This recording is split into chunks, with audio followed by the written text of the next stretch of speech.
Hello guys, प्राचीन भारतीय इतिहास की सीरीज़ में आपका स्वागत है।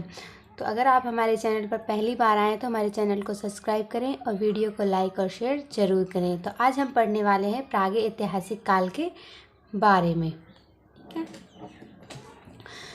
तो अध्ययन के आधार पर इतिहास को 3 भागों में बांटा गया है। पहला है प्रागैतिहासिक काल, दूसरा है आद्य ऐतिहासिक काल और तीसरा है ऐतिहासिक काल। ठीक है, प्रागैतिहासिक काल को प्री हिस्टोरिक इरा बोलते हैं और आद्य ऐतिहासिक काल को प्रोटो हिस्टोरिक इरा बोलते हैं और ऐतिहासिक काल को हिस्टोरिक इरा बोलते हैं। ठीक है, तो प्रागैतिहासिक काल की जो समय अवधि है वह 35,000 ईसा पूर्व से 2500 ईसा पूर्व तक की, और आद्य ऐतिहासिक काल की समय अवधि है 2500 ईसा पूर्व से 1500 ईसा पूर्व की, और ऐतिहासिक इतिहास की जो समय अवधि है वह है 1500 ईसा पूर्व से 650 ईस्वी तक। ठीक है, तो जो प्रागैतिहासिक काल है इसमें हमें लिखित साक्ष्य नहीं मिले हैं। ठीक है, और ये प्रागैतिहासिक काल को पाषाण काल भी कहा जाता है। इसे पाषाण काल इसलिए कहा जाता है क्योंकि इस काल में पत्थर का प्रयोग किया जाने लगा था, इस वजह से इसे पाषाण काल भी कहा जाता है। ठीक है, आद्य ऐतिहासिक काल के में हमें लिखित साक्ष्य मिले हैं, लेकिन वो कैसे हैं, पढ़ने योग्य नहीं है। और इस काल के अंतर्गत हम हड़प्पा सभ्यता व सिंधु घाटी सभ्यता को पढ़ते हैं। और ऐतिहासिक काल में ऐतिहासिक काल के जो हमें साक्ष्य प्राप्त हुए हैं वह पढ़ने योग्य भी हैं, और लिखित साक्ष्य प्राप्त हुए हैं वह हमारे पढ़ने योग्य साक्ष्य भी हैं। और 647 ईसा पूर्व में जब 647 ईस्वी में जब हर्षवर्धन आया तो हर्षवर्धन की मृत्यु पर इतिहास समाप्त हो जाता है, और फिर तो हर्षवर्धन की मृत्यु पर इतिहास समाप्त हो जाता है। उसके बाद हम प्राचीन भारत, मध्यकालीन भारत और आधुनिक भारत के बारे में पढ़ते हैं। तो आज हम पढ़ते हैं प्रागैतिहासिक काल के बारे में।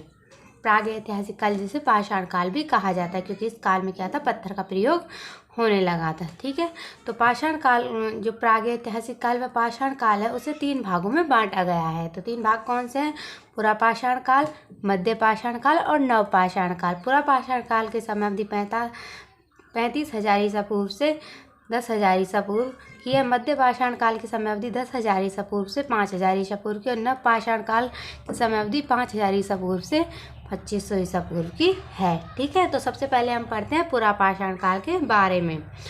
तो जो ये पुरा पाषाण काल है, इस काल में क्या था कि मनुष्य खान बदोश था, यानी उसको इतनी जानकारी नहीं थी।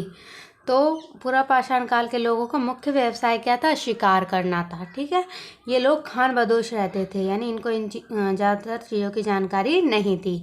तो आग की खोज भी इसी काल में हो गई थी। ठीक है, तो इससे आगे हम पढ़ते हैं मध्य पाषाण काल के बारे में। ठीक है, तो मध्य पाषाण काल में क्या था, पूर्व पाषाण काल के लोग शिकार करते थे, लेकिन मध्य पाषाण काल के लोगों ने पशुओं को क्या कर लिया था, पालना सीख लिया था। तो मध्य पाषाण काल के लोग पशुओं का पालन करते थे, तो इनका मुख्य व्यवसाय क्या था, पशुपालन करना। ठीक है, इनके द्वारा पाला गया जो प्रथम जो पालतू पशु था वह कुत्ता था। सबसे पहले पशुपालन के साक्ष्य हमें मध्य प्रदेश, आजमगढ़ व राजस्थान के बागौर नामक स्थान में मिले हैं। ठीक है, मनुष्य ने औजार बनाने की कला भी मध्य पाषाण काल में सीख ली थी। मानव द्वारा बनाया गया जो प्रथम औजार था वह कुल्हाड़ी था, और इसके द्वारा जो कुल्हाड़ी जो औजार बनाया गया था वो किसके द्वारा बना, किस धातु का बना हुआ था, ताम्र धातु का बना हुआ था। तो इनके द्वारा जो खोजी गई प्रथम धातु थी वह क्या थी, तांबा थी। ठीक है, पाषाण कालीन मनुष्य का प्राचीनतम साक्ष्य जो कंकाल मिलता है वह कहाँ मिलता है, नर्मदा घाटी के निकट मिलता है। भारत में मध्य पाषाण काल के बारे में जानकारी सर्वप्रथम हमें कब मिली थी, 1867 ईस्वी में मिली थी। किसने दी थी, CL कार्लाइल ने विदेश क्षेत्र के लघु पाषाण खोज निकाले थे, जिससे हमें क्या थी, 1867 ईस्वी में हमें मध्य पाषाण काल के बारे में जानकारी प्राप्त होती है। तो भारत में अधिकांश औजार स्फटिक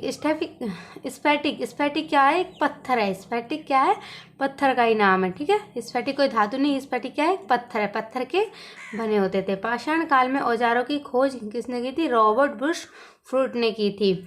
कब की थी, 1863 ईस्वी में। पाषाण काल के जो औजारों की खोज है किसने की थी, रॉबर्ट बुश फुट ने की थी। कब की थी, 1863 ईस्वी में की थी।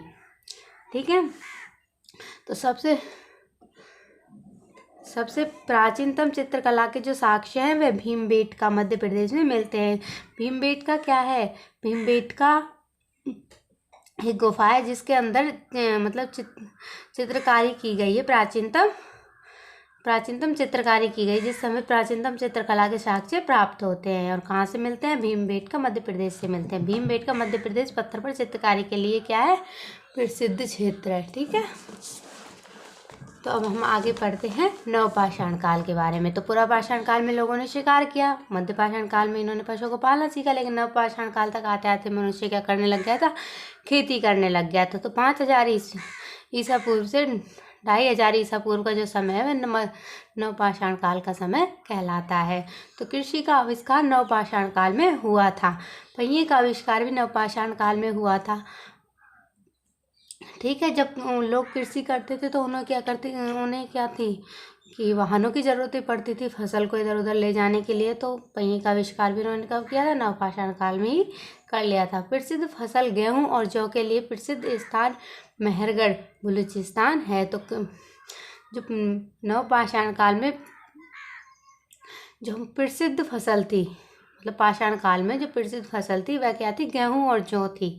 और इसका जो साक्ष्य मिला है हमें वो कहाँ से मिलता है? मेहरगढ़ बलूचिस्तान से मिला है। तो इनकी प्रसिद्ध फसल क्या थी? गेहूं और जौ थी। और इनकी जो सबसे ज़्यादा उपयोग में लिए जाने वाली जो फसल थी, सबसे प्राचीनतम जो फसल थी वह थी इनकी चावल। ठीक है, चावल के साक्ष्य हमें कहाँ से मिलते हैं? कोल्डीहा यूपी से मिलते हैं। तो आपको जो वीडियो कैसी लगी हो कमेंट में ज़रूर बताइएगा। वीडियो को देखने के लिए आपका बहुत बहुत धन्यवाद।